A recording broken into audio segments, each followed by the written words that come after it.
ওয়ালাইকুম রহমতুল্লাহ। অনেক সময় আছে অনেকজন আমার বাড়ির ঠিকানা চান বা বাড়ি দেখতে চান।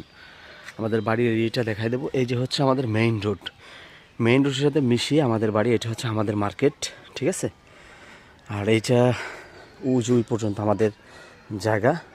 আর এই যে হচ্ছে আমাদের বাড়ি ঢোকার গেট, লস্কর বাড়ি। আমাদের বাড়ি আবার মহিলা বয়স্ক শাখা আছে। এখান থেকে আমরা ঢুকলাম। এই দোকানও কিন্তু আমাদের ওই ট্রেন পর্যন্ত হচ্ছে আমাদের জায়গা, ঠিক আছে। এই যে, আর এই যে দেখা যাচ্ছে যে আমাদের উঁচে যে পর্দা দেওয়া ওই পর্যন্ত আমাদের জায়গা। এই যে সুবরি বাগান আছে, সুবরি গাছ আছে, ঠিক আছে।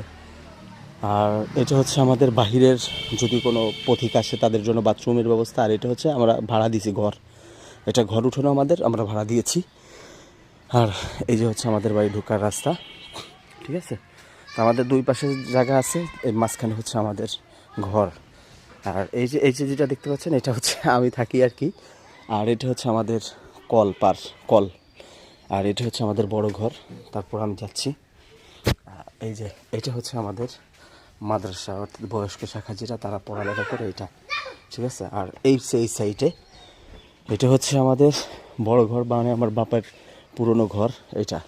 আর এটা হচ্ছে আমার বড় ভাই, আমরা দুই ভাই, বড় ভাই এই ঘরটা করছে। এটা দোতলা করে এই ঘরটা করছে। ভিতরে বাথরুম গোসলখানা আছে, আবার ওই যে বাহিরেও আছে বাথরুম গোসলখানা। আর এটা হচ্ছে আমাদের পুকুর, আমাদের পুকুরের সিঁড়ি হচ্ছে এই যে, ঠিক আছে। এখানে বসে পোলাপানি করে। এই যে দেখেন, এই যে কামরাঙ্গা আমাদের গাছের, এই যে কামরাঙ্গা ধুয়ে আনতেছে। এটা হচ্ছে আমাদের পুকুর দেখাই। ও যে বাথরুমের পিছনে যে নীল একটা পর্দা, ওই পর্যন্ত আমাদের জায়গা।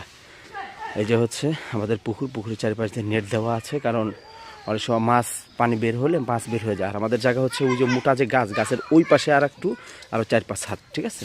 ওইটুকু হচ্ছে আমাদের গাছ এটা। এই যে এই পুকুরের এই সাইডটা দেখাই, আমাদের উঠানে একটু বেশ জায়গা আছে।